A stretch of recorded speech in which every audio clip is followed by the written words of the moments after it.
Olá, tudo bem com você? Seja bem-vindo mais uma vez, seja bem-vindo aqui ao canal Alerta Final. Nós vamos dar continuidade ao nosso estudo. Hoje nós vamos estudar a parte 2 desse assunto sobre a questão da perfeição. Semana passada nós vimos a parte 1, nós vimos bastante conteúdo importante sobre esse assunto. E hoje a gente vai dar continuidade concluindo esse estudo aqui sobre a questão da perfeição. Espero que esteja sendo realmente muito esclarecedor para cada um de vocês. É possível ser perfeito? Essa é a nossa busca, esse é o objetivo do nosso estudo, responder esse assunto com embasamento bíblico e também nos testemunhos. Na semana passada, nós terminamos o estudo com uma pergunta sobre a questão de como a gente vencer o pecado, como a gente não cair na prática do pecado. E a gente vai entender isso. No livro Mente, Caráter e Personalidade, veja, aqui a gente está tratando da perfeição, do caráter, no sentido de submissão, escolhas. No livro Mente, Caráter e Personalidade, no volume 2, diz o seguinte: se Satanás procura desviar a mente para assuntos baixos, então imagine que o inimigo está tentando levar você a pensar coisas baixas, coisas pecaminosas. Fofoca, mentira, sexo impuro, irritação, orgulho. Então, se ele está tentando puxar a sua mente para o nível dele, para aquilo que é dele, para as práticas dele, o que é que nós devemos fazer? Trazei-a de volta e colocai-a em coisas eternas. Então você percebe aqui que é possível ter um controle, ter uma certa autonomia, mesmo sobre os nossos pensamentos. Você não é obrigado a ser escravo dos seus pensamentos. Isso é claro. O inimigo está tentando levar você a pensar o que não deve. Você vai trazer sua mente de volta para as coisas eternas, para aquilo que é de Deus. Há uma coisa que Deus não fará por nós na batalha contra a tentação: escolher o que pensar. Ele não fará isso por você, mas quando escolhermos pela vontade dele, ele nos dará poder. Então lembre disso, Deus nunca vai ferir um princípio que ele estabeleceu, que é o princípio da liberdade. É você que tem que escolher, sou eu que tenho que escolher o que vou pensar. Aonde quero colocar os meus pensamentos, é você que tem que fazer essa escolha também. Deus não vai fazer, mas quando você decide, quando eu decido lutar com todas as minhas forças para manter na minha mente somente pensamentos puros, aí Deus vai te dar o poder para que você consiga fazer isso. Lembra do que Filipenses, acho que é Filipenses 4:8, se eu não me engano, que fala para a gente pensar naquilo que é puro, naquilo que é verdadeiro, naquilo que é amável. Se algum louvor existe, seja isso que ocupe o vosso pensamento. Se não tivéssemos condições de fazer isso, você acha que validade teria um conselho desse do apóstolo Paulo? Se foi dado esse conselho por inspiração divina, é porque é possível que nós mantenhamos o nosso pensamento realmente nessas coisas que são nobres e que são eternas. Olha o que o texto continua dizendo. E quando o Senhor vê o resoluto esforço feito para só reter pensamentos puros, ele atrairá a mente como um magneto. Então Deus vai trair a sua mente, a minha mente, como um magneto para ele. É importante a gente entender e crer nessa promessa maravilhosa do Senhor. Mas continua, vamos ver essa nota aqui. Você clamou por Deus e ele veio em seu socorro. Uma luta é travada, é um cabo de guerra. Satanás tenta puxar para baixo e Deus puxa para cima. Entenda, numa luta entre Deus e o diabo, quem vence? Se está tendo um cabo de guerra, você sabe o que é o cabo de guerra, né? Aquele coloca uma corda, imagina a situação, coloca uma corda, um cabo de aço, uma pessoa ou um grupo de pessoas puxa de um lado e o outro grupo de pessoas puxa do outro, entendeu? E tal. E o grupo onde tiver pessoas mais fortes, naturalmente é o grupo que vai vencer. E num cabo de guerra, numa luta, num conflito entre Deus e o diabo, quem que você acha que vence? Você tem alguma dúvida quanto a isso? Eu espero que não, Deus vence. Então, se você está numa situação difícil e você clama a Deus por socorro, porque você não quer pecar, porque você não quer desobedecer, porque você quer ter um caráter perfeito, porque você quer fazer a vontade de Deus, o que é que você acha, queridos? Deus vai te ajudar, Deus vai te dar o poder para que você permaneça firme e vitorioso. Deus vai te dar a vitória, pode acreditar nisso. Mas ainda diz assim, purificará os pensamentos e habilitá-los a purificar-se de todo pecado secreto. Deus promete refazer os caminhos do nosso cérebro e nos dá vitórias que jamais pensamos ter na vida. Então Deus vai agir na nossa mente, Deus vai agir no nosso cérebro para que a gente consiga manter os nossos pensamentos conectados com aquilo que é celestial, conectados com a vontade dele. O que precisamos fazer é querer colocar nossa mente nas coisas do alto, Filipenses 4:8, confirmando o que eu tinha dito anteriormente. Depois que nos esforçarmos para isso, Deus fará esse milagre de mudar e purificar nossos pensamentos. Então veja, você tem que dar o passo inicial, você tem que tomar a iniciativa para isso. E Deus então vai te auxiliar, vai te ajudar nesse aspecto. O texto continua dizendo assim: a primeira obra dos que desejam reformar-se é purificar a imaginação. Temos uma boa aparência na igreja quando estamos na presença de outras pessoas, mas a verdade é que não é lá que realmente vivemos. Ou seja, muitas vezes o que nós somos na frente dos outros não é o que somos quando estamos sozinhos. Isso é muito sério. E principalmente aqui, onde ninguém vê, onde a esposa não vê, onde o pai não vê, a mãe não vê, o irmão não vê, onde o pastor não vê, onde os irmãos da igreja não veem, onde ninguém vê, humanamente falando. Aqui onde nós realmente vivemos. E muitos dos nossos pecados, infelizmente, vão nos condenar.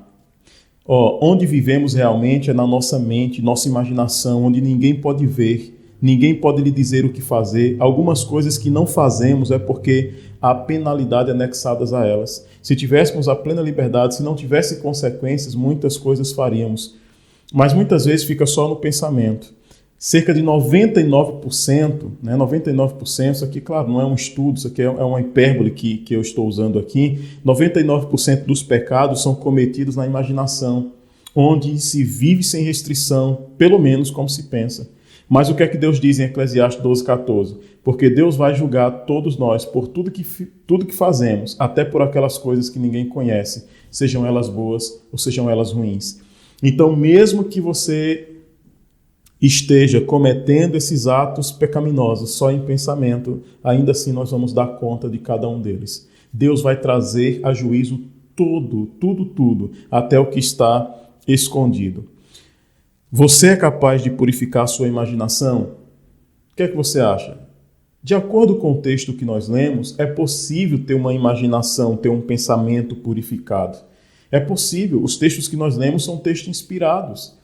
Então não duvide disso. Claro, se você quiser duvidar e achar que é impossível, é um critério seu. Mas Deus já mostrou por meio da inspiração que é possível, mesmo nos pensamentos, nós termos pensamentos puros.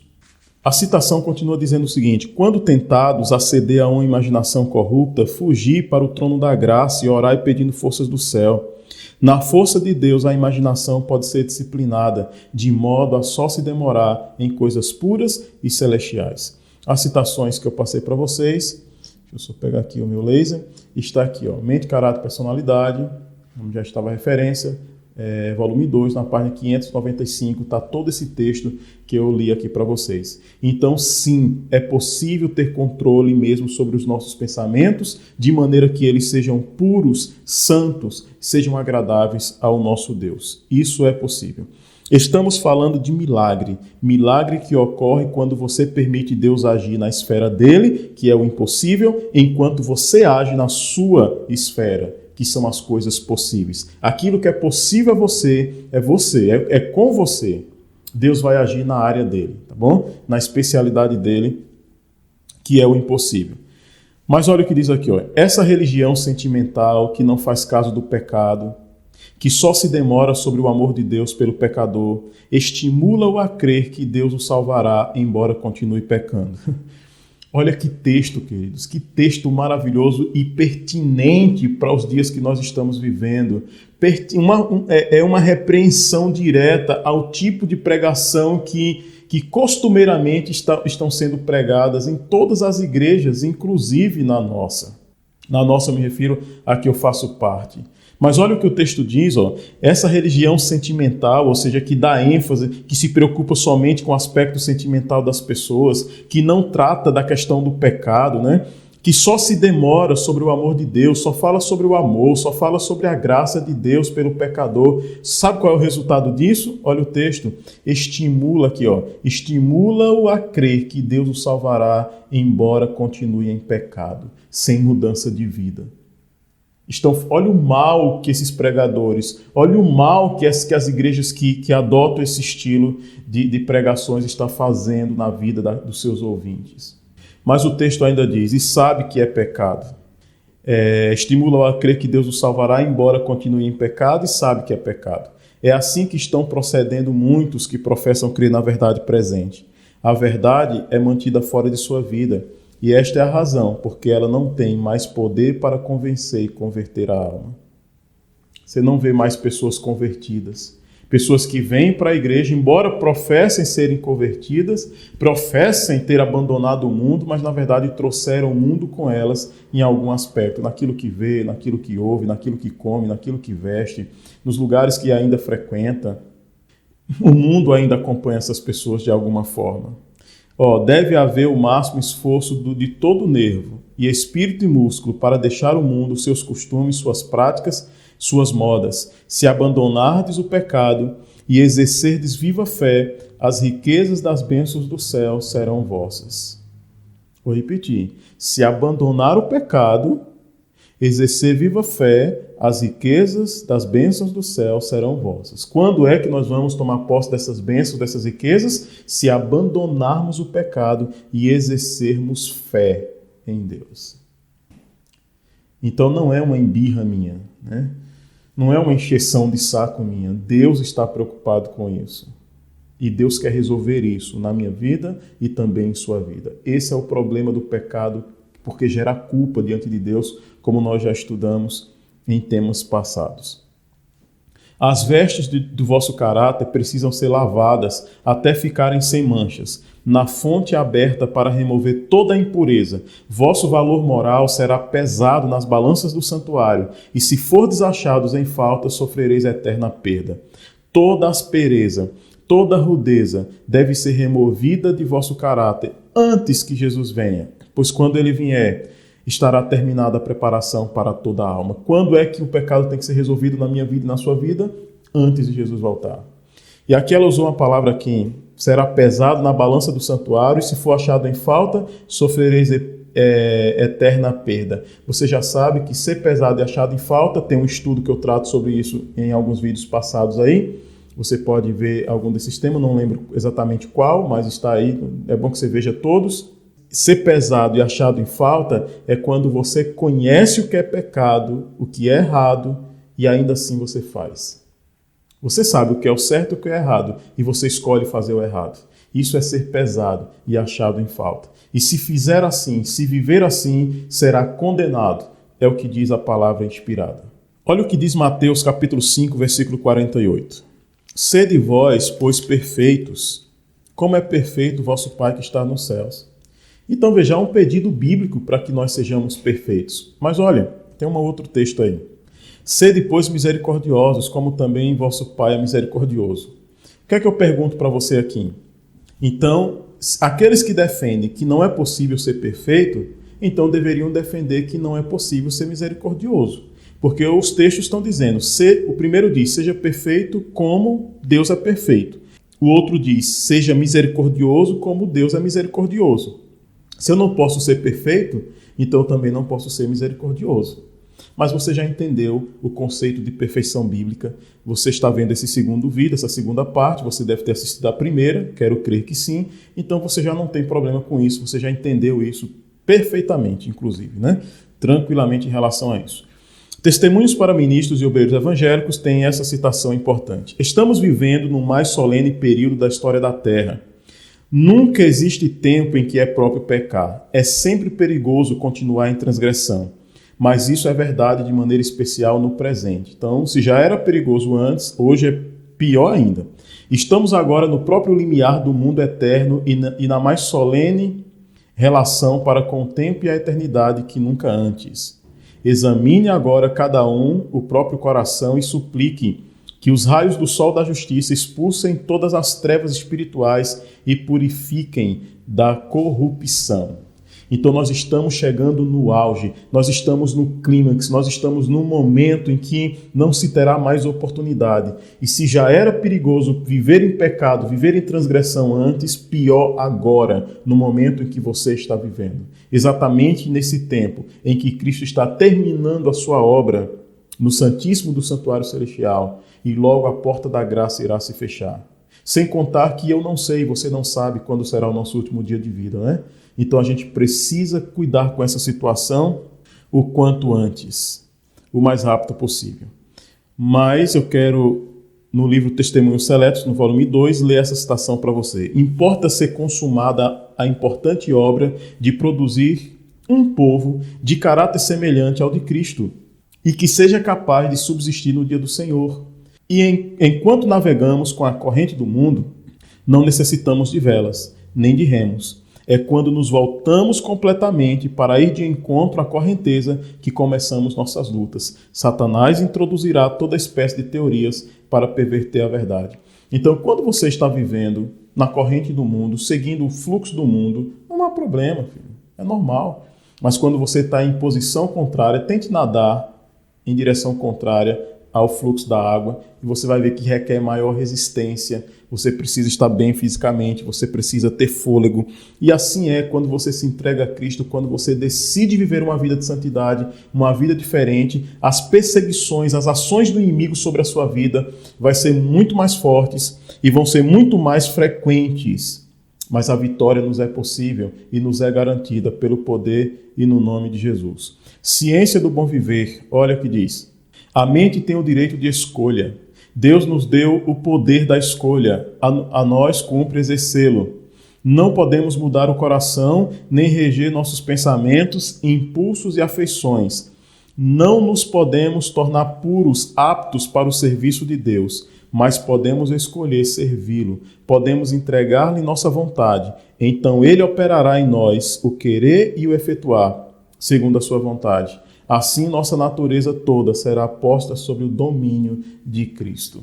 Ou seja, não há poder em você para mudar. Não há poder em mim para mudar. Não existe poder em nós. É somente pelo poder de Deus. É somente pela graça do Senhor Jesus que nós podemos ter a nossa vida transformada. Mas você tem que querer. Você tem que escolher, decidir fazer a vontade de Deus. Ele vai dar as condições para que isso aconteça.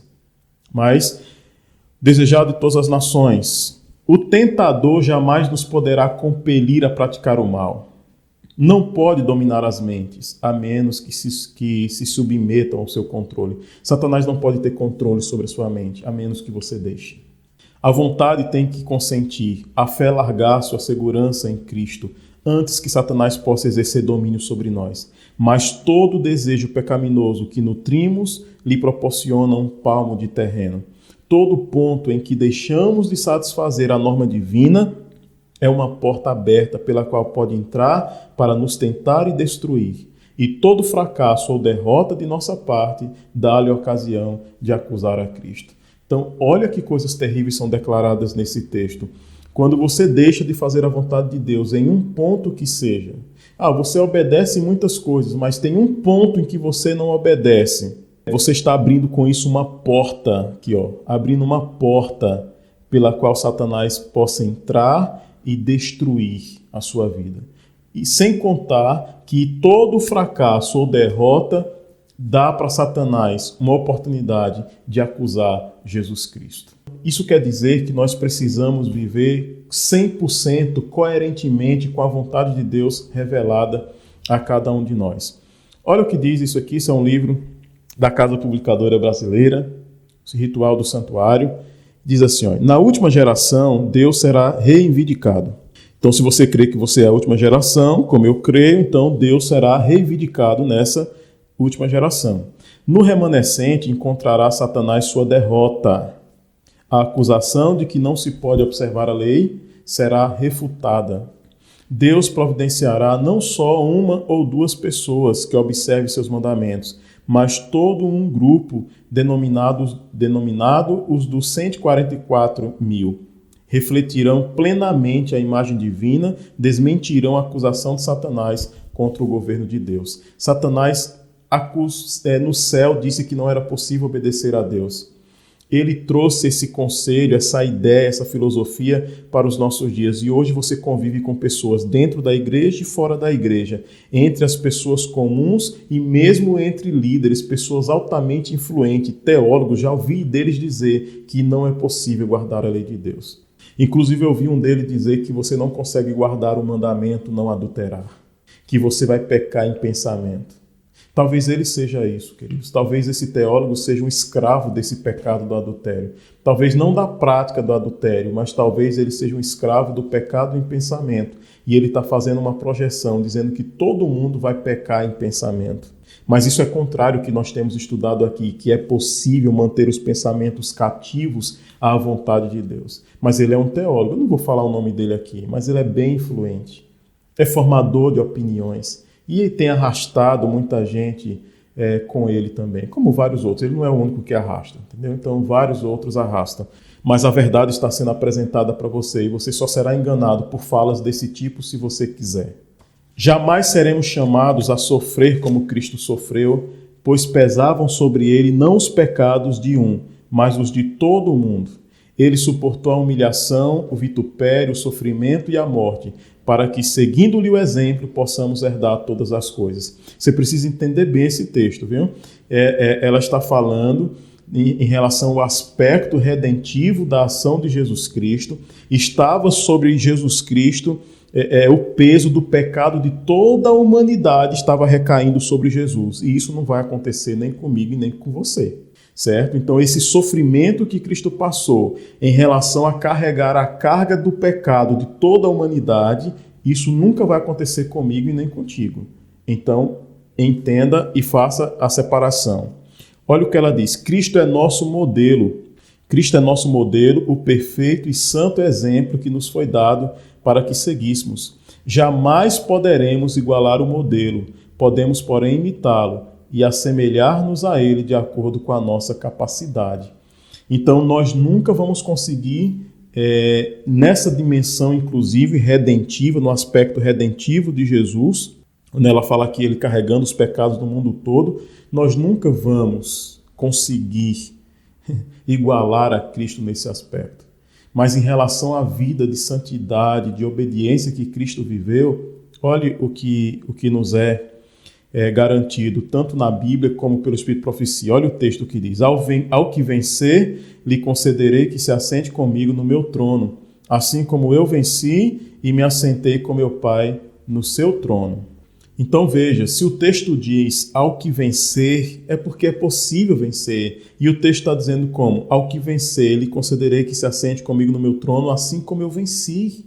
Comentando sobre isso, olha o que diz. Muitos dizem, porém, que Jesus não era como nós, que ele não era como nós somos no mundo, que era divino e que não podemos vencer como ele venceu. Então veja, na época dela, muitas pessoas já diziam que não era possível vencer como ele venceu. Aí ela vai e comenta o texto que a gente leu anteriormente. Jesus declara: ao vencedor dar-lhe-ei sentar-se comigo no meu trono, assim como também eu venci e me sentei com meu Pai no seu trono. Apocalipse 3:21. E aí está a referência. No livro Grande Conflito, a gente encontra essa citação. Agora, enquanto nosso grande sumo sacerdote está a fazer expiação por nós, devemos procurar tornar-nos perfeitos em Cristo. Nem mesmo por um pensamento poderia nosso Salvador ser levado a ceder ao poder da tentação. Veja, nem por pensamento Cristo poderia, nem por um pensamento poderia nosso Salvador ser levado a ceder ao poder de Satanás. Satanás não conseguiu fazer Cristo pecar nem em pensamento. Satanás encontra nos corações humanos algum ponto em que pode obter apoio. Algum desejo pecaminoso é acariciado por meio do qual suas tentações asseguram sua força. Mas Cristo declarou de si mesmo: aproxima-se o príncipe desse mundo e nada tem em mim. Em mim e em você, muitas vezes, Satanás consegue encontrar algo para poder se apegar, né? Para nos levar ao pecado de alguma maneira. Em Jesus, ele não conseguiu encontrar lugar, brecha, para levar Jesus ao pecado. Ele não conseguiu. Mas olha o que diz mais esse texto. Satanás nada pôde achar no Filho de Deus que o habilitasse a alcançar vitória. Tinha guardado os mandamentos de seu pai e não havia nele pecado que Satanás pudesse usar para sua vantagem. Agora veja aqui, ó. Ela falou das qualidades de Cristo. Agora olha o que ela fala em relação a nós. Essa é a condição em que devem encontrar-se os que subsistirão no tempo de angústia. O tempo de angústia é quando? É depois da volta de Jesus ou é antes da volta de Jesus? Claro que é bem antes da volta de Jesus, ou próximo à volta de Jesus, vamos dizer assim. Mas antes da volta de Jesus.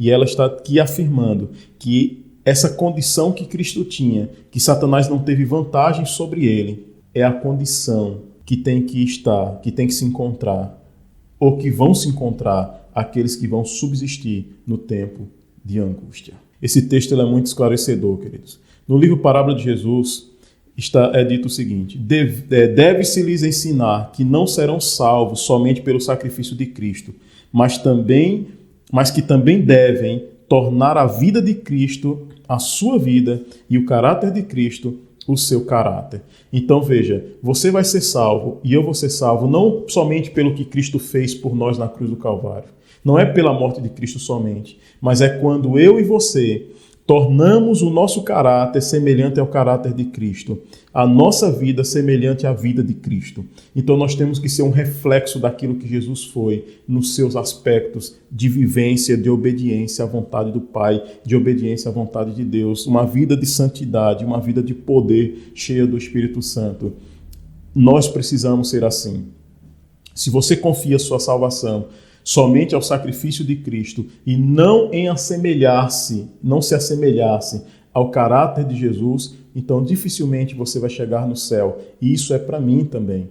Mas eu fico muito triste, isso me angustia demais, porque muitos pregadores da palavra, eles vão diante das pessoas, eles assumem os púlpitos e eles falam para as pessoas, dão uma ênfase somente no sacrifício de Jesus, no Calvário. Eles não falam de santidade, eles não falam de abandono de pecado, eles não falam de viver uma vida de obediência semelhante a que Cristo viveu. Pelo contrário, eles tentam liminar, dizendo que é normal, que é comum. Não, você cair de vez em quando é comum, você é pecador. Mas eu louvo a Deus que você que viu esses estudos aqui, você teve a oportunidade de entender esse assunto, entender como ele é sério. E nós trabalhamos a seriedade da situação, mas nós trabalhamos isso com esperança, porque eu tenho garantido para vocês, eu tenho compartilhado com vocês aqui citações constantemente que nos dão segurança, que nos dão esperança de que há poder disponibilizado para cada um de nós, para que possamos ser vitoriosos. Eu espero que você tenha entendido tanto uma coisa quanto outra. Conselhos sobre saúde. Veja, quando ele vier, não há de purificar de nossos pecados, remover de nós os defeitos que há em nosso caráter, ou curar-nos das fraquezas de nosso temperamento e disposição. Quando ele vier, não vai resolver isso aí. Não vai resolver purificar a gente de pecado, não vai remover os defeitos de caráter, não vai curar das nossas fraquezas, de nosso temperamento. Ele não vai fazer isso. Olha o que diz aqui. Se acaso essa obra houver de ser efetuada em nós, sê-lo-á totalmente antes daquela ocasião. Nenhuma obra se fará então por eles para lhes tirar os defeitos e dar-lhes um caráter santo. Naquela ocasião, o refinador não se ocupará com o processo de purificação para remover-lhes os pecados e a corrupção. Tudo isso deve ser realizado durante o tempo da graça. É agora que essa obra deve operar-se em nós. O que é que isso está dizendo? Aquilo que eu falei para vocês quando nós estudamos sobre o que é pecado, né? Segundo a palavra de Deus. Nós estudamos sobre o mal, o pecado no aspecto de mal e o pecado no aspecto de culpa.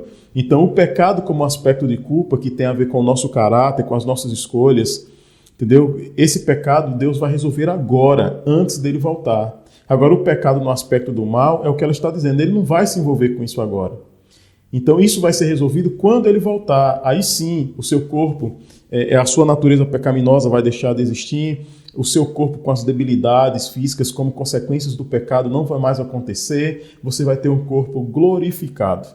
Essa glorificação, ela vai afetar o seu corpo físico. Jesus, por meio da santificação, vai operando uma transformação dia a dia no nosso corpo, no nosso caráter, no aspecto do nosso caráter. Cristo em seu santuário diz assim, ó, o que encobre as suas transgressões nunca prosperará, mas o que as confessa e deixa alcançará a misericórdia. Quem é que alcança a misericórdia? Quem é que alcança? É o que confessa e continua? Não, é o que confessa e deixa. Eu sei que tem pastores que assistem esses vídeos e eu peço, pregue isso. Ou você não é pastor, mas você é um pregador, você está sempre nos púlpitos, ou mesmo nos púlpitos, mas em conversas, em estudos com as pessoas. Deixa isso bem claro para as pessoas, que quem vai alcançar a misericórdia é aquele que confessar e deixar o seu pecado. Que aquele que continuar na prática do pecado não vai alcançar essa misericórdia. Deixa isso claro. Mas olha o texto, diz ainda, ó, se os que escondem e desculpam suas faltas pudessem ver como Satanás exulta sobre eles, como escarnece de Cristo e dos santos anjos pelo procedimento deles, apressar-se-iam a confessar seus pecados e deixá-los. Por meio dos defeitos do caráter, Satanás trabalha para obter o domínio da mente toda, e sabe que se esses defeitos forem acariciados, ele será bem-sucedido. Então, por isso que há necessidade de confessar e deixar, apressar, né? Se nós percebêssemos como o inimigo se regozija, como diz aqui, apressar-se-iam para confessar os pecados e deixar esses pecados. Mas a gente ainda no livro Cristo em seu santuário, a gente ainda lê o seguinte: portanto, está constantemente procurando enganar os seguidores de Cristo com seu fatal sofisma de que lhe é impossível vencer. Ninguém, pois, considere incuráveis os seus defeitos. Deus dará fé e graça para vencê-los. Amém. No livro Fé e Obras, queridos, a gente vê o seguinte, ó. Terrível condenação está reservada ao pecador e, portanto, é necessário que saibamos o que é pecado, para que possamos livrar-nos de seu poder. João diz, todo aquele que pratica o pecado também transgride a lei, porque o pecado é a transgressão da lei. Temos aqui a verdadeira definição de pecado. Ele é a transgressão da lei. Nós já vimos isso no estudo passado, essas citações, mas eu quero trazê-las aqui novamente. A única definição de pecado na palavra de Deus nos é dada em 1 João 3,4. Pecado é quebrantamento da lei. Então veja, pecado que gera culpa, que gera condenação, é o quê? Quebrantamento da lei de Deus. Desobedecer a Deus. Não enxergue só os mandamentos ali. Os mandamentos é um resumo. Toda e qualquer ordem de Deus que for contrariada, que for desobedecida, é pecado. Certo? É pecado. Isso precisa ficar bem claro na nossa mente. E olha que citação poderosa é essa aí. Olha a citação. Cristo morreu para tornar possível que você pare de pecar. E o pecado é a transgressão da lei. Aqui está o texto no original. Então veja, Cristo morreu para tornar possível que você pare de pecar. E aí, é possível ou não é possível parar de pecar? Nós já vimos isso na Bíblia, nós já vimos nos testemunhos. Se você quiser continuar acreditando que não é possível parar de pecar, eu só vou lamentar. Porque você vai estar indo de encontro à palavra de Deus. A palavra de Deus nos garante, é sim possível parar de pecar. E é exigido da parte de Deus que nós paremos de pecar. Ele exige isso de nós. Então nós precisamos realmente obedecer nesse sentido. E aí, queridos, a gente já está indo para o final do nosso estudo. Apocalipse 14:12 diz, aqui está a paciência dos santos, aqui estão os que guardam os mandamentos de Deus e a fé em Jesus. E o dragão irou-se contra a mulher e foi fazer guerra ao restante da sua semente. Quem? Os que guardam os mandamentos de Deus e têm a fé de Jesus e o testemunho de Jesus Cristo. Então veja, Satanás está irado contra aquele que guarda, contra aquele que obedece. Não é contra aquele que está vivendo em pecado, é contra aquele que obedece que ele está irado. E nós vimos que pecado é transgredir essa lei. Quer dizer que se você obedece essa lei, você não está cometendo pecado. Veja, você é pecador, mas você não está cometendo um pecado que vai produzir culpa diante de Deus, que vai te condenar diante de Deus. Isso não está acontecendo, porque você está vivendo harmoniosamente com toda a luz, com toda vontade de Deus que foi revelada a você, que é diferente da que foi revelada para mim, que é diferente da que foi revelada para o outro. Esse diferente que eu estou falando, eu estou me referindo a nível. Fique bem claro isso. Não estou falando que Deus revela para um que não pode praticar idolatria, aí Deus revela para outro, não, mas você pode praticar idolatria. Não, não é esse tipo de revelação que eu estou me referindo. Estou me referindo ao nível. Um já aprendeu que não pode praticar idolatria, o outro ainda não aprendeu, ele ainda está na ignorância. Tá bom? Então, daquele que já aprendeu, se não obedecer, se torna culpado diante de Deus. Aquele que ainda não aprendeu, ele ainda está praticando por ignorância. Então, ele ainda não é culpado diante de Deus. O sacrifício de Jesus cobre esses pecados praticados por ignorância. E no sistema do santuário a gente vê isso claramente lá, por meio dos tipos de sacrifícios que eram praticados ali. Tá bom, queridos? Aqui a gente termina então o nosso estudo, a nossa segunda parte sobre o estudo de perfeição, né? Segunda e última parte, e eu espero que você tenha entendido. Tá bom? Isso é um assunto bem delicado, complexo, tem gerado discussões, desentendimentos diversos dentro da casa de Deus, mas eu espero que você tenha entendido e você repasse esse conhecimento para outras pessoas. Eu espero que você tenha percebido que houve um equilíbrio aqui da minha parte em crer nos textos bíblicos e do Espírito de Profecia, e passar para você exatamente o que é perfeição à luz da palavra de Deus, diferentemente do que é perfeccionismo, como nós vimos lá no estudo na semana passada, que é a ideia, né, de que você nem vai mais precisar orar porque você não tem mais pecado em você e tal. E aí você já entendeu, tá bom? Claramente. Que Deus te abençoe ricamente. Foi muito bom ter você aqui com a gente, sempre participando desses estudos. Obrigado por assistir esses vídeos todos. E não me ache chato por ficar lembrando a você de você dar o seu like, de você comentar, de você compartilhar esse conteúdo, tanto aqui no YouTube como lá na nossa fanpage, tá bom? É importante, porque quando a gente recebe algo de bom, a gente quer que isso aconteça com outras pessoas também. E por isso eu peço, se foi importante para você, se não foi, tudo bem. Mas se foi importante para você, repassa esse assunto, entendeu? E uma maneira que você tem de repassar é compartilhando o assunto. Todas essas ações que eu falo aqui para você é uma maneira de você fazer com que esse conteúdo chegue a mais pessoas. Tá ok? Posso contar com você para isso? Tá bom. E você dá o seu retorno, diz como esse estudo foi importante para você, como ele impactou a sua vida espiritualmente. Vamos fazer uma oração ao nosso Deus. Pai Santo, Eterno Deus, obrigado, Jesus, por mais um estudo realizado, por mais um estudo concluído.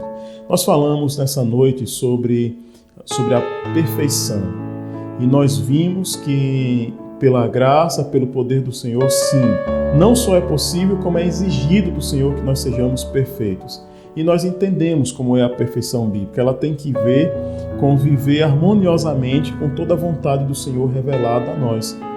Então, aquilo que eu conheço como sendo a sua vontade, eu preciso obedecer, viver coerentemente com isso. E aquilo que esse teu filho, essa tua filha que está aqui orando comigo também conhece como sendo a sua vontade, precisa viver harmoniosamente com isso.